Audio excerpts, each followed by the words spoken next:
음악은 따로 들려드립니다. 말로만 하는 음악 이야기. 지난번 시간 맨 마지막으로 이야기했던 곡이 피아니스트 브래드 멜다우 트리오 라이브라는 앨범에 있었던 오아시스의 원더워를 리메이크한 곡을 마지막으로 소개해드렸었는데요. 오늘 11번째 꼬리에 꼬리를 무는 재즈 이야기는 브래드 멜다우 트리오에서 근 30여 년간 계속 같이 연주를 하고 있는 베이시스트 레리 그레나디어로 한번 이어볼 생각인데요. 1966년생이거든요. 아주 중견 중에 중견으로 레리 그레나디어의 리더 앨범 중에서 11번째 꼬리를 한번 물어보려고 하는데요. 레리 그레나디어가 2019년에 발매한 앨범인데요. The Gleaners라는 앨범에 있는 패티 포드라는 곡을 꼬리에 꼬리를 무는 재즈 이야기 곡으로 선정을 해봤습니다. 다른 본인의 리더 앨범과는 다르게 다른 악기는 다 빠지고 더블 베이스, 자신의 악기만으로 솔로 연주를 하는, 전 곡이 솔로 연주로만 이루어진 앨범인데요. 그런 것 같아요. 2016년에 이걸 녹음했다는 거는 66년생이니까 본인이 50세가 됐을 때 이 앨범을 녹음을 한 건데 50 되면서 본인의 한 근 30년 이상의 음악 생활을 한번 정리해 보려고 이 앨범을 그 다른 파트너들 다 없이 본인의 베이스, 그러니까 진검승부, 자기와 자신의 악기만으로 한번 시도를 했던 게 아닌가 하는 생각을 하게 되는데, 본인이 이렇게 얘기를 하고 있어요. 이 음반을 만드는 과정은 내면을 들여다보는 것에서 시작되었습니다. 베이스 연주자로서 내가 누구인지에 대한 핵심적인 요소들을 발굴하는 것이었죠.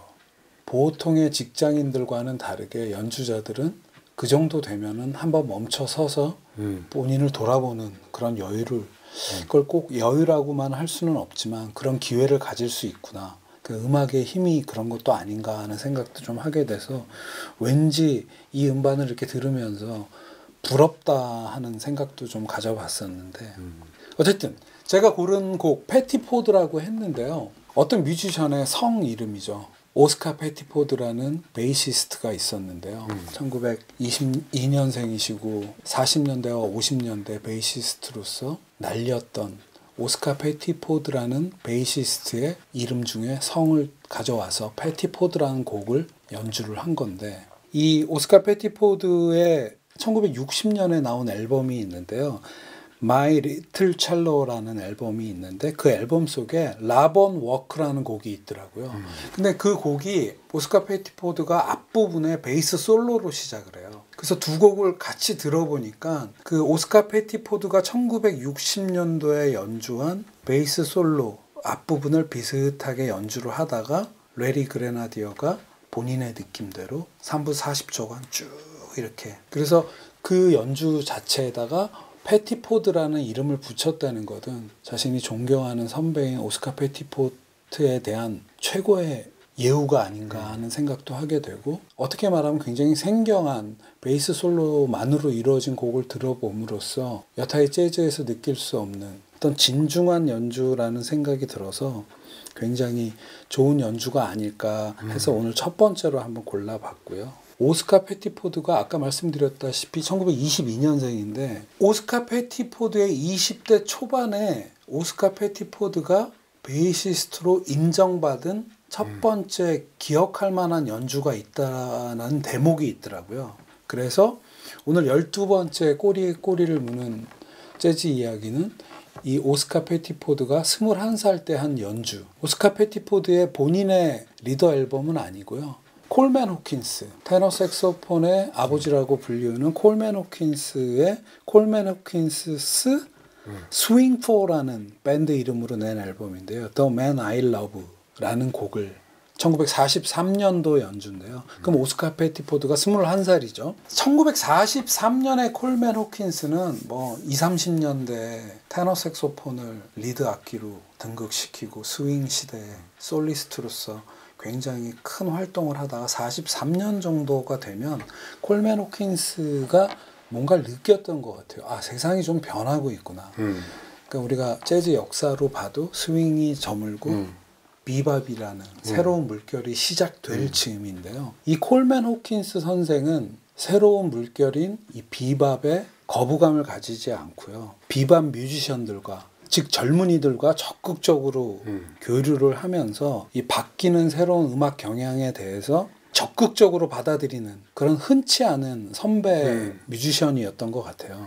The Man I Love 이 연주에도 21살짜리 베이시스트를 사이드맨으로 기용을 해서 그에게 베이스 솔로 기회를 주는 모습을 봐도 콜맨 호킨스 선생의 이 열린 생각, 그런 행동, 그런 음악을 들을 수 있는 연주인데 다른 뮤지션들은 정말 어마무시하잖아요, 이 앨범에서. 그렇죠. 처음에 피아니스트 에디 헤이우드라고 하는데 피아노 솔로가 지나고 나면은 한 35초간 베이스 솔로가 나오는데요. 자신의 주어진 35초를 아주 힘차고 당찬 연주로 해내는 오스카 패티포드의 연주를 들으면서 처음으로 소개했었던 레리 그레나디오가 오스카 패티포드를 좋아하는 이유가 있었구나. 그러니까 베이스란 악기를 솔로 악기로서 이용하기 시작한 그런 당찬 40년대의 젊은이의 모습을 이 연주에서 들을 수가 있다는 생각이 들고요. 그 당시 40년대 초에 오스카 패티포드는 비밥이라고 이름 지어지는 새로운 재즈의 물결에 완전히 올라타 있었거든요. 민튼스 플레이하우스라고 우리가 비밥 뮤지션들이 비밥이 태동했던 그런 민튼스 플레이하우스에서 디지 길레스피, 뭐 드러머 케니 클락, 델로니어스 몽크, 버드 파웰 등과 함께 본인의 직업으로서의 연주가 끝나면은 밤에 모여서 밤새도록 그런 비밥이라는 새로운 물결을 만들어내는 그 한가운데에 이 어린 오스카 패티포드가 있었기 때문에 이런 음악이 나오지 않았나 하는 생각이 들고요. 레리 그레나디어까지 연결되는 어떤 그 베이시스트의 계보에 굉장히 중요한 역할을 한 분이었다 하는 생각을 하게 되고요. 13번째 꼬리는 비밥의 상징으로 한번 가봐야 되겠다 하는 생각을 하게 되는데 비밥을 발명했다고도 이야기가 되는 찰리 파커의 곡으로 13번째 꼬리에 꼬리를 무는 재즈 이야기를 가보겠습니다. 찰리 파커의 도나리라는 곡인데요. 앨범은 New Sounds in Modern Music Volume 1. 찰리 파커가 1944년부터 48년까지 사보이 레이브를 통해서 음악을 내게 되는데요. 시대가 아직 LP 시대가 아니기 때문에 78회전 음반으로 싱글로 A면에 한 곡, B면에 한 곡 이렇게 내던 시절이잖아요. 그렇게 발표해왔던 곡을 1950년부터 LP 시대가 된 다음에 사보이 레이블에서 New Sounds in Modern Music이라는 타이틀로 해서 볼륨 1, 2, 3, 4를 내게 되는데 그 중에 볼륨 1에 이 도나리라는 곡이 있는데요. 그러니까 전통적인 비밥 곡이에요. 찰리 파커를 좋아하시는 분들이라면 뭐 찰리 파커의 상징인 몇 곡 중에 하나고 딱 들으면 이런 거가 느껴지죠. 아주 빠르게 헤드 멜로디와 솔로를 연주하는 찰리 파커의 알토 색소폰을 듣고 있으면은 찰리 파커구나. 제 경우가 그랬던 거. 아, 이런 게 비밥이구나. 그 전에 스윙 시대의 춤곡 같은 데서 이제 뮤지션들이 연주 위주로 이렇게 새로운 물결을 만들어 내었구나 하는 생각을 하게 되고요. 이 도나리라는 곡을 이야기하면서 한 가지 개념, 콘트라팩트라고 하는데요. 기존에 있었던 익숙한 곡의 화성 구조를 따라가면서 거기다가 새로운 멜로디와 편곡을 더하는 작곡 기법이래요. 그런 곡 중에 굉장히 대표적인 곡이 이 도나리고, 이 도나리라는 곡은 찰리 파커가 인디애나라는 곡의 화성 구조를 따라가면서 본인이 새로운 멜로디를 만들어서 작곡한 곡인데, 요번에 찾아보니까 이 연주에서 마일스 데이비스, 어린 마일스 데이비스가 47년도에 21살짜리 마일스 데이비스가 트럼펫을 연주하고 있는데, 마일스 데이비스가 자서전에서 밝힌 게 있대요.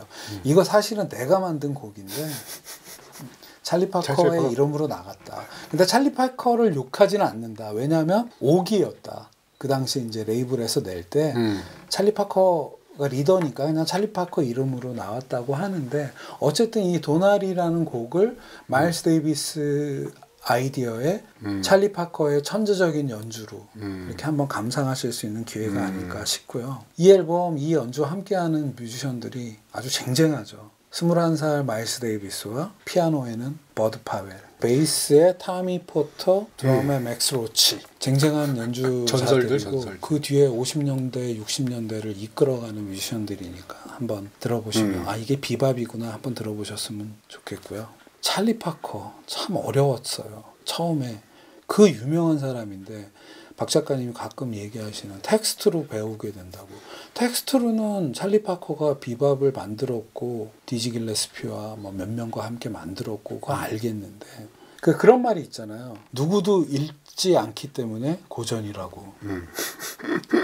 근데 저 들어본 적이 없는 거예요, 찰리 파커를. 그래서 왜 그런 거니, 왜 그랬던 건지 한번 이렇게 생각을 해보니까 일단 찰리 파커 음악을 어서 이렇게 들으면요, 너무 옛날 녹음이고 해서 잘 귀에 안 들어와요. 그게 제일 컸던 것 같아요. 예. 또 하나는 찰리 파커에 대해서 공부를 해보려고 했는데 어떤 텍스트가 없어요. 첫 번째 앨범을 어떻게 내고 두 번째 앨범을 어떻게 내고가 아니라 싱글 위주로 내고 그게 막 사보이 레이블, 다이알 레이블 섞여 있다 보니까는 뭐가 뭔지 정리가 안 되니까 더 안 듣게 됐는데 요즘에는 구글과 유튜브가 있지 않습니까? 음악 듣긴 정말 네. 축복받은.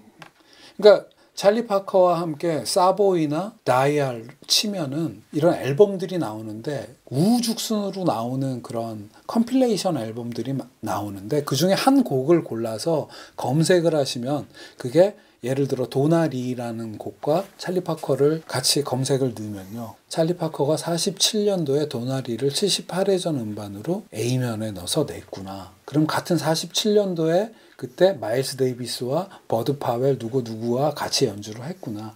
그거와 같이 연주한 곡들 이렇게 해서 찰리 파커를 한번 들어나가시는 게, 아직 찰리 파커를 잘 모르겠다 하시는 분들이 있으면 그렇게 해서 점점 펼쳐나가고, 사보이 레이블과도 했지만 다이알이라는 LA 기반으로 한 레이블과도 연주를 했구나. 그 뉴욕과 LA를 왔다 갔다 하면서 그 와중에 디지 길레스피가 찰리 파커의 약물 습관에 학을 띄었다는 뭐 그런 이야기들과 함께 이렇게 해서 찰리 파커라는 뮤지션을 한번 알아가 보시는 것도 좋지 않을까 하는 생각을 하게 됐고요. 또 찰리 파커 이야기를 하다 보니까 한 뮤지션이 불쑥 떠오르더라고요. 그 뮤지션은 같은 색소포니스트죠. 소니 스티시입니다. 이 소니 스티, 찰리 파커보다 한 몇 살 동생인데요. 음악은 한 10여 년 늦게 시작한 것 같고 찰리 파커와 같은 악기를 연주를 했어요. 즉 알토 색소폰으로 시작을 했는데 이 찰리 파커 이후에 모든 색소포니스트들이 찰리 파커 손바닥 위를 벗어날 수가 없는, 특히 이 소니 스텟은 찰리 파커와 너무 비슷하다, 찰리 파커의 아류다, 찰리 파커를 흉내낸다 이래갖고 초반에 엄청나게 고생을 했던 분인데, 본인이 들었어도 그랬을 것 같아요. 찰리 파커의 알토 색소폰과 본인이 연주하는 알토 색소폰이 좀 비슷하구나 이런 걸 느꼈으니 얼마나 이 대가인 찰리 파커의 그늘 안에서 처음에 힘들었을까 하는 생각이 들어서 소니 스텟으로 다음 꼬리에 꼬리를 한번 물어보려고 하는데요. 소니 스텟이 찰리 파커의 그늘을 벗어나는 방법으로 택한 거가 알토 색소폰만이 아닌 테너 색소폰으로도 본인의 악기를 넓혀가고요. 어떠한 뮤지션보다 많은 작업량을, 많기만 한 게 아니라 실한 그런 음악 생활을 했다는 부분이 저는 이 소니 스텟을 생각할 때 가장 마음에 드는 부분인데요. 한 50년 정도부터 82년에 돌아가시는 한 32~3년간을 메인으로 활동을 하시는데요. 그때 사이드맨으로 다른 뮤지션의 음악을 했던 거 말고 본인의 리더작만 100장이 넘어요. 30년 동안 100장이 넘는다는 건 그야말로 엄청난 작업량이고, 그 성실함은 찰리 파커와의 비교에 그런 말이 필요 없을 정도의 그런 성실함을 가졌던 뮤지션이다 하는 생각도 하게 되고요. 그래서 이제 14번째 꼬꼬무는 소니 스텟의 연주인데, 소니 스텟이 1962년에 발표한 앨범인데요. 로우 플레임이라는 앨범에서 타이틀곡인 로우 플레임을 골라왔습니다. 1962년이면 소니 스텟이 38살이더라고요. 그 당시 60년대 초에 이제 무르익었던 소울 재즈를 하고 있는 앨범인데요. 돈 패터슨이라는 오르가니스트와 폴 위든이 기타를 맡고 있고 빌리 제임스가 드럼을 치고 있는데요. 이 앨범에서는 아까 말씀드린 대로 알토 색소폰도 연주하지만 테너 색소폰도 연주하고 있고, 이 로우 플레임이라는 곡에서는 테너 색소폰을 연주하는데요. 이쯤 되면은 62년 정도의 소니 정도가 되면은 이제 찰리 파커의 냄새는 전혀 없어지고요. 굉장히 스모키하다고 그러죠. 왜 걸쭉하고 발라드 곡인데 굉장히 느낌 있는 그런 색소폰, 그 스모키한 테너 색소폰의 음색을 들려주고 있는데요. 제가 2주 전에 영화를 하나 봤어요. 블루 자이언트라는 재즈가 주인공인 일본 애니메이션을 보고 왔는데 미야모토 다이라는 18살 소년이 주인공인데 센다이라는 시골에서 재즈에 빠져갖고 색소폰을 3년간 하루도 빼지 않고 연습을 해서 도쿄로 고등학교를 졸업하자마자 상경을 하게 되는데 그래서 이제 재즈 뮤지션이 되어가는 과정을 다루는 영화인데 재즈가 주인공이죠. 근데 이 소년이 도쿄에 도착해서 친구 집에서 묵으면서 알바를 열심히 해서 재즈 클럽을 한번 알바비를 들고 가는데 그 재즈 클럽에서 주인장이 틀어주는 음악이 이 소니 스텟의 이 앨범이에요. 그날 이제 극 중에 비가 오는 날인데 여사장이 탁 틀어주는데 이 소년이 탁 바에 앉아서 듣다가 소니 스텟에 대해서 어쩌고 저쩌고 얘기를 하는데 그 주인이 놀라요. 비 오는 날이랑 잘 맞는군요. 막 이러니까 내가 아까 비가 와서 이 음악을 튼 건데. 그러니까 비 오는 날에 굉장히 잘 맞는 굉장히 소울풀한 연주가 있는 오래간만에 극장에서 너무너무나 행복한 순간이었는데 이 블루자이언트는 사실은 만화가 원작이에요. 지금 1부, 2부, 3부인데 이 영화는 1부에 해당하는 그 18살 소년이 고향을 떠나서 재즈 클럽인 소블루란 클럽에서 거기서 연주하기까지의 과정인 이 영화에서 소니 스텟의 음악이 굉장히 중요한 역할을 하고 있어서 굉장히 반가웠고 15번째는 이 블루자이언트에서 한번 연결을 해보려고 하는데요. 블루자이언트 영화를 보면서 제가 몸이 이렇게 들썩거리면서 너무 좋아했던 부분에 나온 그 음악을 한번 선곡을 해봤는데요. 임프레션스라는 곡이죠. 존 콜트레인의 임프레션스라는 곡을 한번 15번째 꼬리에 꼬리를 무는 재즈 이야기로 연결해 보겠습니다. 그 영화 블루자이언트에 나오는 임프레션스는 우에하라 히로미가 이 블루자이언트란 영화의 사운드 트랙에서 모든 곡을 프로듀싱하고 작곡하고 연주를 했는데 단 한 곡 원곡을 쓴 게 이 임프레션스 존 콜트레인의 곡인데요. 제 생각에는 블루자이언트라는 타이틀도 블루 하면은 존 콜트레인의 앨범 블루트레인이 생각나고 자이언트 하면 자이언트 스텝스가 생각이 나서 그 둘을 합치고 그게 영화 제목이 되고 이 색소폰, 테너 색소폰을 부는 소년은 존 콜트레인을 상징하는 어떤 그런 연결고리가 있지 않나 하는 생각을 하게 되는데요. 우선 이제 존 콜트레인의 임프레션스 앨범에 있는 임프레션스를 메인으로 소개를 해드릴 건데 1961년부터 63년까지 존 콜트레인이 뉴욕의 빌리지 뱅가드에서 연주했던 곡들을 좀 모아갖고 낸 앨범인데 평론가들이 이렇게 얘기를 하죠. 존 콜트레인의 모달 재즈에 대한 극한의 탐구적인 모습을 볼 수 있는 앨범이다. 항상 막히는 부분이 있는데 모달 재즈. 전에도 한번 잘 모르면서 소개를 했던 적이 있는데 마일스 데이비스의 그 카인드 오브 블루 앨범을 이야기하면서 언급한 개념이죠. 즉흥 연주. 재즈에서 가장 중요하다고 생각하는 즉흥 연주의 관점에서 생각을 하게 되면 이 모달 재즈라는 개념이 어떤 건지 좀 어렴풋이나마 이해를 할 수 있는데요. 모달 재즈 이전에 비밥이나 하드밥 시대의 재즈 뮤지션들은 그들의 즉흥 연주는 어떤 정해진 코드 위에서 이루어졌다 하는 그런 상식으로 우리가 알고 있잖아요. 근데 비밥, 이게 하드밥으로 연결되면서 이 코드 진행이 점점 더 복잡해지다 보니까 이런 방법론이 즉흥 연주를 하는 데 있어서 오히려 방해가 되고 한계에 다다르게 됐다. 그러니까 뭔가 새로운 즉흥 연주의 방법론을 찾아야 되는데 그래서 모색된 게 이 모달 재즈에 의한 새로운 즉흥 연주가 탄생했다. 한 곡 내에서 코드 수를 엄청나게 많아지고 복잡해지는데 코드 체인지가 코드를 개수를 한두 개로 줄이고 그럼으로써 그 더 자유로움이 얻어졌다. 그게 나타난 첫 번째 대표적인 앨범이 마일스 데이비스의 카인드 오브 블루다.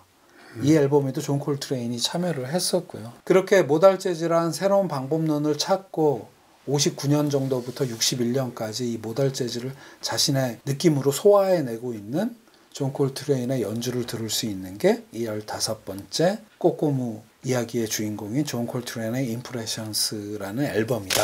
이렇게 생각을 해주시면 좋을 것 같고요. 새로운 즉흥 연주를 탐구해 나가는 존 콜트레인과 도쿄로 새로운 장소로 가서 재즈의 최고 연주자가 되기 위한 이 소년을 이렇게 병치시켜 놓은 이 매력적인 이야기를 한번 경험해 보시면 어떨까 하는 생각을 마지막으로 말씀드리며 오늘 꼬리에 꼬리를 무는 재즈 이야기 세 번째 시간은 여기서 마치겠습니다.